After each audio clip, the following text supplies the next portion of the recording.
Greetings, travelers. It's another guide for another job in another expansion in another video game called Final Fantasy XIV. Bard is a job defined as being one of the best jobs in every expansion until Shadowbringers, where they finally brought it to its knees. Mostly because Dancer took away some of its niche and the fact that physical range as a whole was taken down a few notches in this expansion. Some people will call it the worst job in Shadowbringers, but that's not true. Dancer is insanely strong, assuming you have Minamoto no Yoshitsune playing samurai, hyped up on amphetamines. However, if your group consists of nothing but apes playing the game, then Bard's soothing melodies will work better to keep the group going, although it is arguably the best physical ranged in Alexander Ultimate.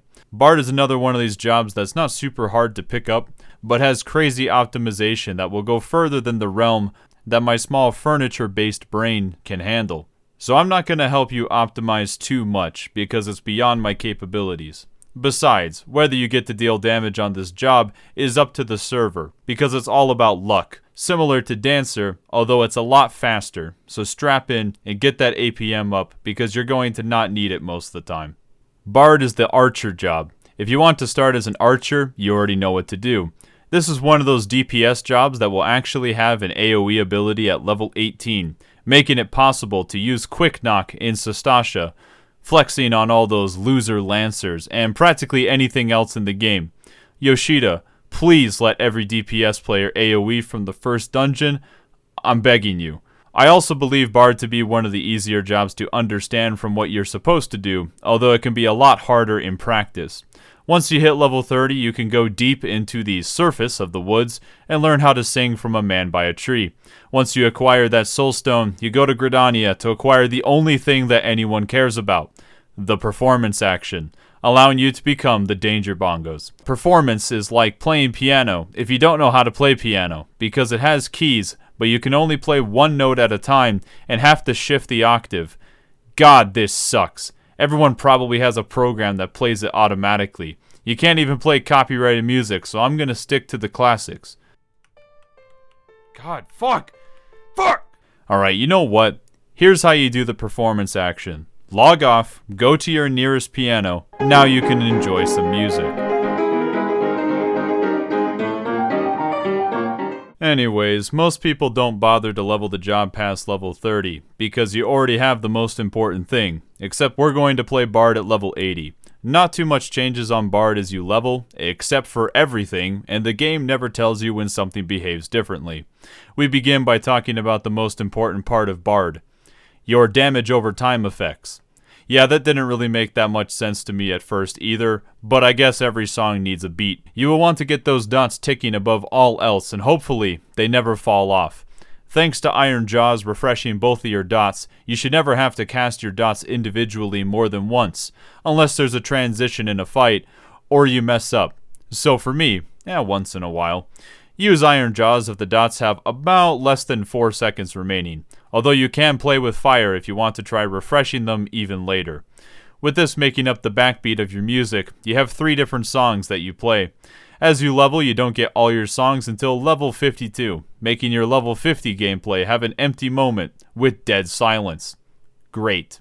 Some things that are almost important about songs, you need to target an enemy to play a song, because as we all know, you need an audience to play music, and your teammates and yourself don't count. You have 3 songs that give buffs to everyone else and not yourself because you are deaf. Fortunately, even Beethoven was able to compose without being able to hear. Except you don't really care about these buffs. Instead, you're going to care about how they ever so slightly alter your gameplay.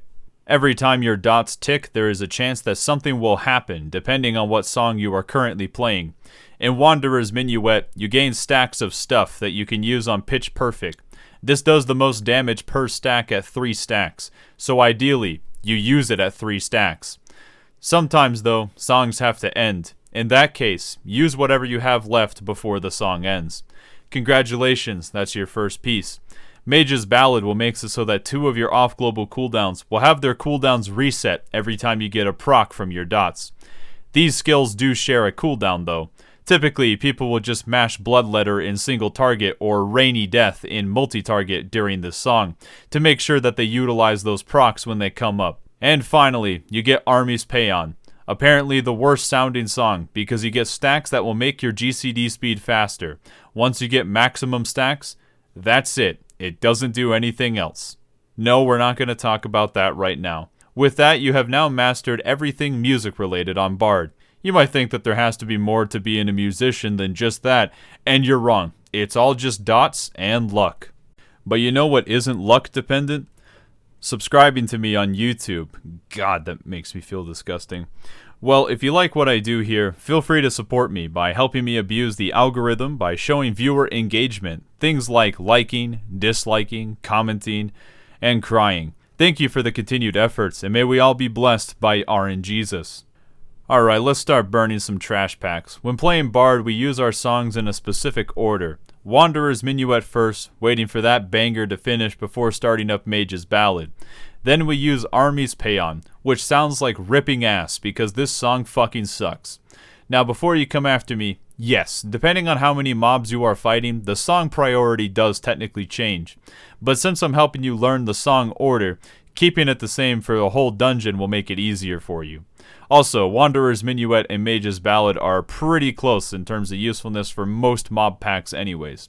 So your song life cycle goes Wanderer's Minuet for 30 seconds, Mage's Ballad for 30 seconds, and Army's Paeon for about 20 seconds because your DPS buff will come back up and you want to start playing that banger Wanderer's Minuet again. You'll want to get your dots down on as many enemies as you can while your tank is grouping them up.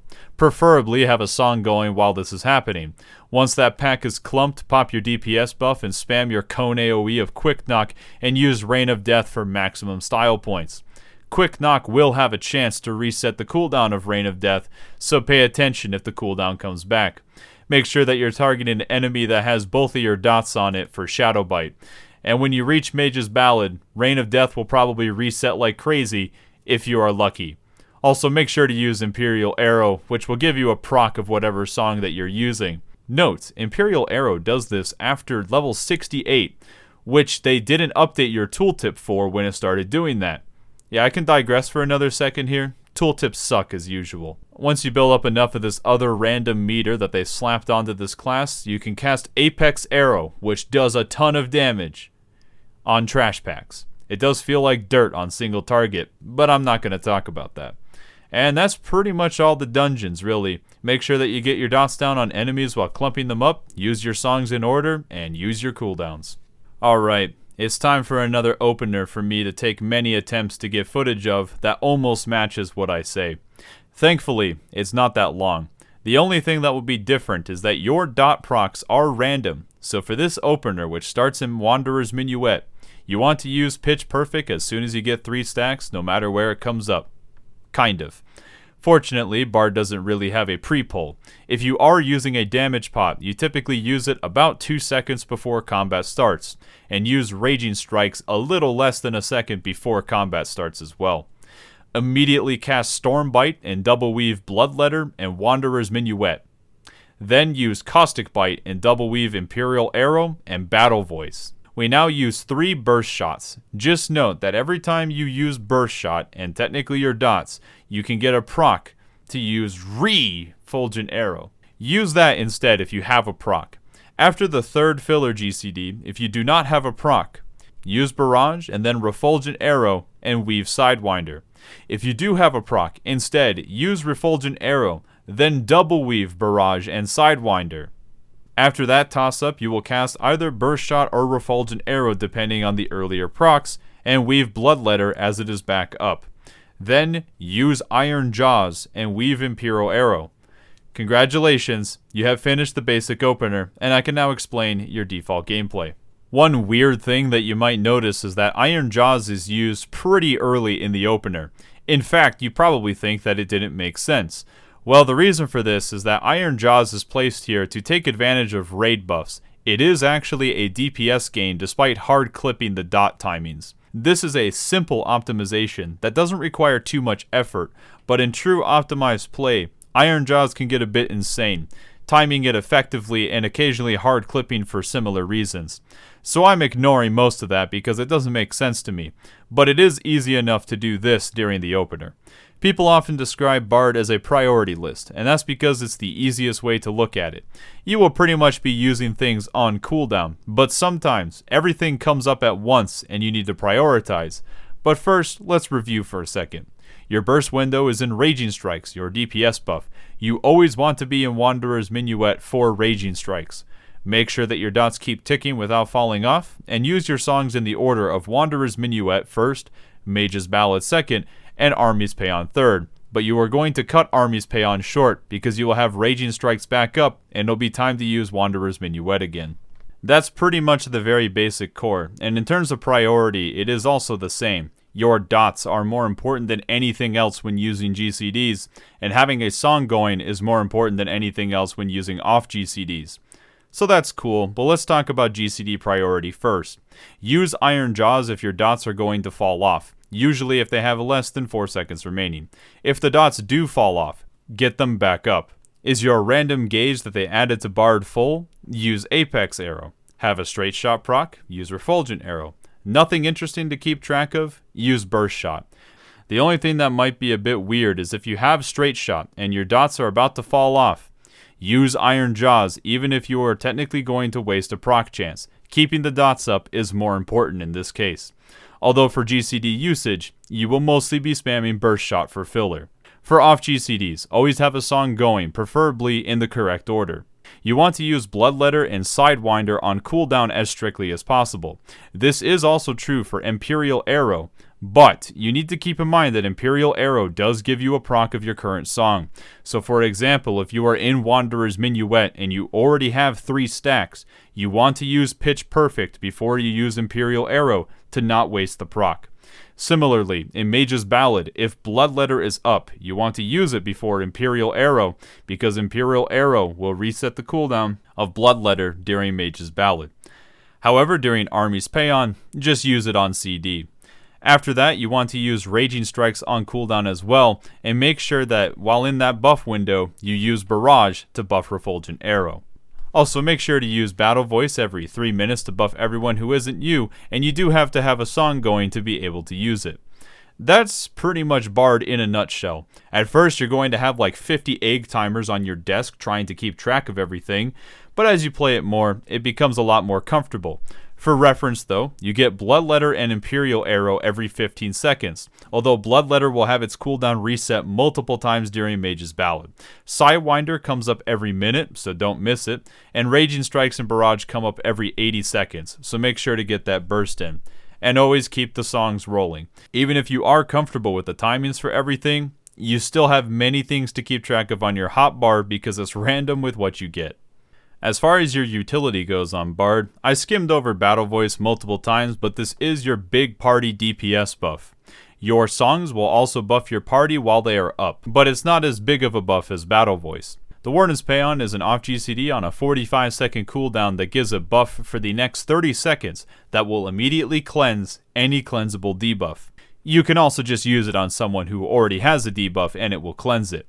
In other words, it's an off GCD Esuna. It's not useful pretty much all the time, but when you actually need Esuna, Bard gets to use Warden Paeon and they don't have to interrupt their GCD to do so, making it actually the best Esuna in the game. Except you can't spam it. Troubadour is your 2-minute global party mitigation that is standard for all physical range now. Nature's Minuet is a 20% heal buff for any party member on a 2-minute cooldown.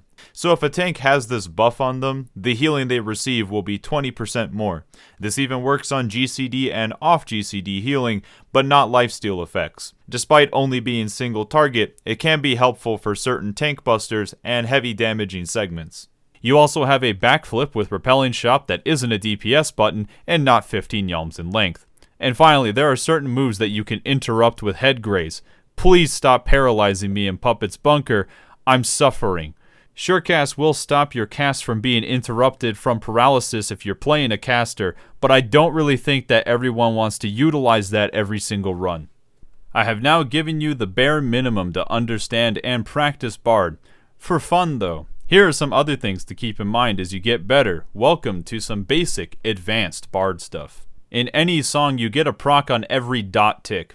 a dot does damage every 3 seconds. This doesn't usually align exactly with the GCD. You will get a better feel for this as you play Bard a lot. I do not have a good sense for when dots tick. What this does mean though is in something like Wanderer's Minuet, if you have 2 stacks for Pitch Perfect and Imperial Arrow is up, if you know that your dot just ticked, then you can safely use Imperial Arrow before Pitch Perfect with no problem. Although, if it has been about 2 seconds since those dots just ticked, if you use Imperial Arrow first to get to 3 stacks, you might waste a proc chance from your dots. If you want to be 100% safe with this, always double weave first, Pitch Perfect, then Imperial Arrow if you have 2 stacks. That will always ensure that you don't waste any procs.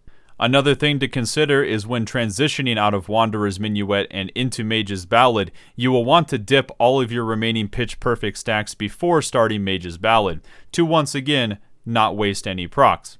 Where this gets weird though is that if your dots just ticked and you have less than 3 seconds left in Wanderer's Minuet, it's best to use Pitch Perfect and start Mage's Ballad early to not gain procs in Wanderer's Minuet that you can't use. If you are trying to play Bard optimally, there are going to be times where you want to stop Wanderer's Minuet a little early. Although for Mage's Ballad, you don't have to worry about ending that song early ever, as the procs do not fizzle when the song ends. What you do have to worry about with Mage's Ballad though, is not mashing Bloodletter right as it's about to end, because you might end up drifting your GCD as a result.